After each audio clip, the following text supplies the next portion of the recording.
Hello dear students. So last video में हमने कहानी पढ़ी थी भेड़े और भेड़िए। तो आज इस वीडियो में हम इसके क्वेश्चन आंसर्स करने जा रहे हैं। सो फर्स्ट क्वेश्चन है फर्स्ट पार्ट का कि पशु समाज में इस क्रांतिकारी परिवर्तन से हर्ष की लहर दौड़ गई कि सुख समृद्धि और सुरक्षा का स्वर्ण युग अब आया और वह आया। तो पहला प्रश्न है, वन के पशुओं ने एक मत होकर क्या तय किया और क्यों?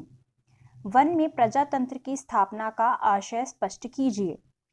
तो वन के सभी पशुओं ने एक मत होकर तय किया कि वन में प्रजातंत्र की स्थापना हो। इसका आशय ये है कि कोई भी जीवधारी ना किसी को सताए और ना किसी को मारे। जब सब जिएंगे और जीने देंगे।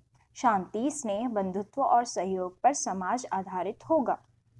तो ये प्रजातंत्र की स्थापना के विषय में था।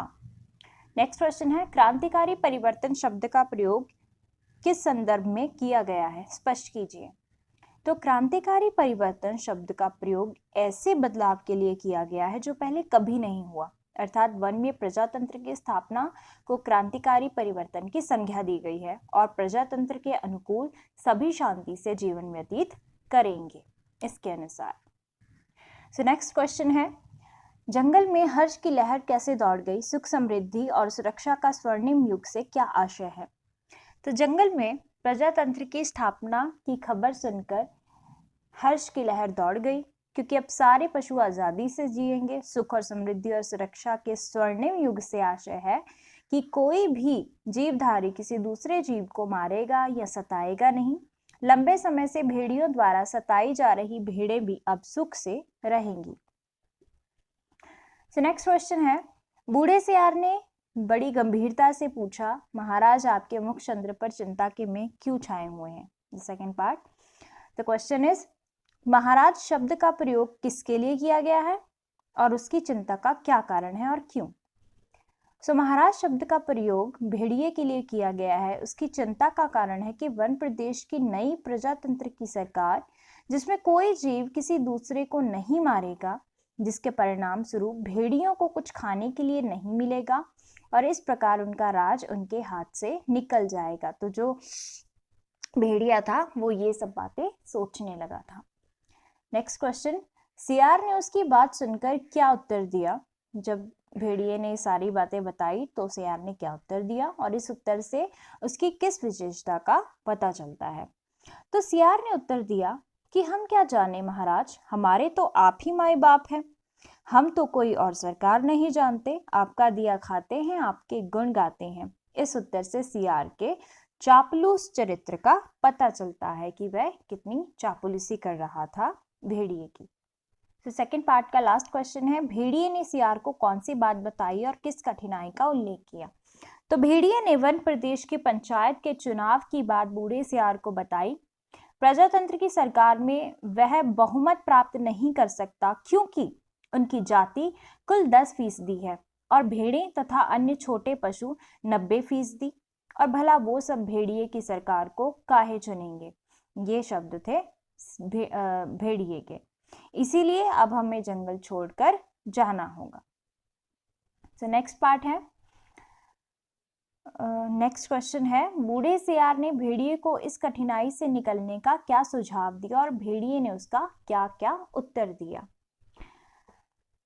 इसका आंसर है कि सियार ने भेड़िए को क्या क्या उत्तर दिए थे? एक तो सर्कस का और एक अजायब घर का। ठीक है, तो सर्कस और अजायब घर जाने का सुझाव दिया। तो भेड़िए ने उत्तर दिया कि हम इतने बदनाम हैं कि सर्कस में हमें कोई नहीं पूछता और अजायब घर में भी जगह नहीं, सुना है उसमें अब आदमी रखे जाने लगे हैं।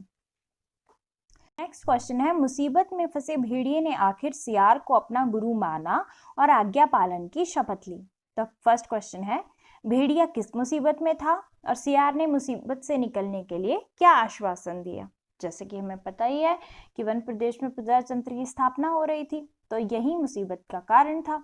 सियार ने मुसीबत का हल निकालने के लिए भेड़िए से 1 दिन का समय मांगा और कहा कि कल तक कोई योजना बन जाएगी। नेक्स्ट क्वेश्चन है, बूढ़े सियार ने 3 सियारों को किस किस रंग में रंगकर क्या रूप दिया और क्यों? तो आंसर है, बूढ़े सियार ने पहले सियार को पीले रंग में रंगा और उसे विद्वान और विचारक का रूप दिया। दूसरे को नीले रंग में रंगा, उसे नेता और पत्रकार का रूप दिया। और तीसरे सियार को हरे रंग में रंगकर धर्मगुरु का रूप दिया, क्योंकि वह रंगे सियार ही चुनाव प्रचार करने वाले थे। नेक्स्ट क्वेश्चन, बूढ़े सियार ने भेड़िए का रूप किस प्रकार बदला और क्यों? तो बूढ़े सियार ने भेड़िए के मस्तक पर तिलक लगाया, गले में कंठी पहनाई और मुंह में घास के तिनके खोसकर संत रूप दिया, जिससे भेड़ों को यह विश्वास हो जाए कि भेड़िया अब संत बन चुका है और साथ ही वह हिंसा का त्याग कर चुका है। नेक्स्ट क्वेश्चन, सियार ने भेड़िए को किन 3 बातों का ध्यान रखने को कहा?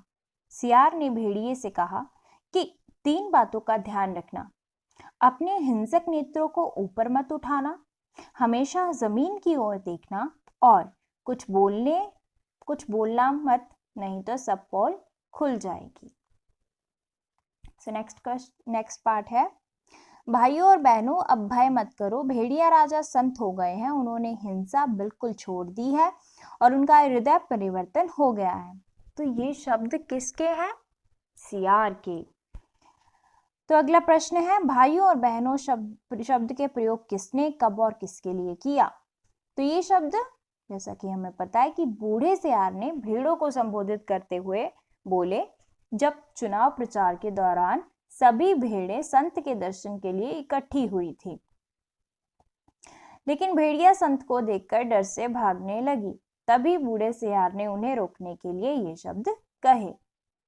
नेक्स्ट क्वेश्चन है, बूढ़े सियार ने भेड़िए राजा के हृदय परिवर्तन के विषय में क्या क्या बताया? तो बूढ़े सियार ने बताया कि भेड़िया राजा 7 दिनों से घास खा रहे हैं, सारा दिन भगवान के भजन और परोपकार में लगे रहते हैं। उन्होंने अपना जीवन जीव मात्र की सेवा में अर्पित कर दिया है। अब वह किसी का दिल नहीं दुखाते और उन्हें भेड़ों से विशेष प्रेम है। नेक्स्ट क्वेश्चन, भेड़ों से विशेष प्रेम है, इस संबंध में सियार ने भेड़िए के बारे में क्या बताया? तो बूढ़े सियार ने भेड़ों को संबोधित करते हुए भेड़िए के संबंध में बताया कि आप पर जो भेड़िया जाति ने अत्याचार किए हैं उनके कारण संत महाराज का सिर लज्जा से झुक गया है, परंतु अब वे शेष जीवन आपकी सेवा में लगाकर उन पापों का प्रायश्चित करेंगे। नेक्स्ट क्वेश्चन है, बूढ़े सियार ने एक मासूम भेड़ के बच्चे से संबंधित क्या झूठी कहानी सुनाई? तो बूढ़े सियार ने बताया कि आज सवेरे की बात है, एक मासूम भेड़ के बच्चे के पांव में कांटा लग गया, तो भेड़िया संत ने उसे अपने दांतों से निकाला, पर जब वह कष्ट से चल बसा तो भेड़िया संत ने सम्मान पूर्वक उसकी अंतिम क्रिया की। ठीक है, सो नेक्स्ट पार्ट है हमारा 5th पार्ट, वे बोल नहीं सकते। अब आप इन तीनों रंगीन प्राणियों को देखिए, आप इन्हें ना पहचान पाए होंगे, पहचानेंगे भी कैसे, ये इस लोक के जीव तो है ही नहीं। सो इसका फर्स्ट क्वेश्चन है पार्ट का कि वक्ता और श्रोता कौन है, वे बोल नहीं सकते, उपरोक्त कथन किसके लिए कहा गया है और वक्ता ने उनके ना बोल पाने का क्या कारण बताया है? तो वक्ता बूढ़ा सियार है और श्रोता भेड़े हैं। उपरोक्त कथन भेड़िया राजा के लिए प्रयोग किया गया है। उनके ना बोल पाने का कारण बताते हुए सियार ने कहा कि भेड़ों के प्रति प्रेमवश उनका हृदय भर आया है, भावों की अधिकता से उनका कंठ अवरुद्ध हो गया है। नेक्स्ट क्वेश्चन, इन्हें शब्द से किसकी ओर संकेत किया गया है, उनका परिचय दीजिए। तो इन्हें शब्द का प्रयोग 3 रंगे हुए सियारों के लिए किया गया है, जो वास्तविक में तो सियार हैं, पर चुनाव प्रचार के लिए बूढ़े सियार ने उनको कुछ अलग ही रूप दे दिया है ताकि भेड़ों को अपनी तरफ आकर्षित किया जा सके। नेक्स्ट क्वेश्चन, वक्ता के कवि बनाए गए सियार के संबंध में क्या बताया? तो बूढ़े सियार ने बताया कि भाई कवि तो कोरस में गीत गाते हैं, आप लोगों को समझ में नहीं आएगा। अरे, जिस कवि की बात सबकी समझ में आ जाए वह कवि ही क्या। तो ये बात बूढ़े सियार ने उस कवि सियार के बारे में बोली थी। नेक्स्ट क्वेश्चन, भेड़ और भेड़िए कहानी में निहित व्यंग्य को स्पष्ट कीजिए। तो प्रस्तुत कहानी में लेखक ने प्रजातंत्र में धोखेबाज, झूठे, ढोंगी तथा चालाक राजनेताओं की पोल खोलने के लिए भेड़ों और भेड़ियों को माध्यम बनाया है। इस कहानी में ये दर्शाया गया है कि राजनेता केवल अपने स्वार्थ के लिए काम करते हैं और भोली भाली जनता का शोषण करते हैं। तो स्टूडेंट्स, ये थे आपके इस चैप्टर के क्वेश्चन आंसर। आई होप सबको अच्छे से समझ में आ गए होंगे। सो आप इनको अच्छे से लर्न कर लीजिएगा। मोस्टली सारे, जैसा कि आपको पता ही है कि मोस्टली जो क्वेश्चन आंसर्स होते हैं उनमें कहीं ना कहीं सेम लाइंस होती हैं। सो डोंट बी कंफ्यूज्ड, अच्छे से सारे आंसर्स को लिखना और बी श्योर कि आप सारे आंसर्स को ऐसे ही इनकी प्रैक्टिस भी करें। कहीं भी कोई लाइन कट करने की ज़रूरत नहीं है। Okay students, thank you and have a nice day.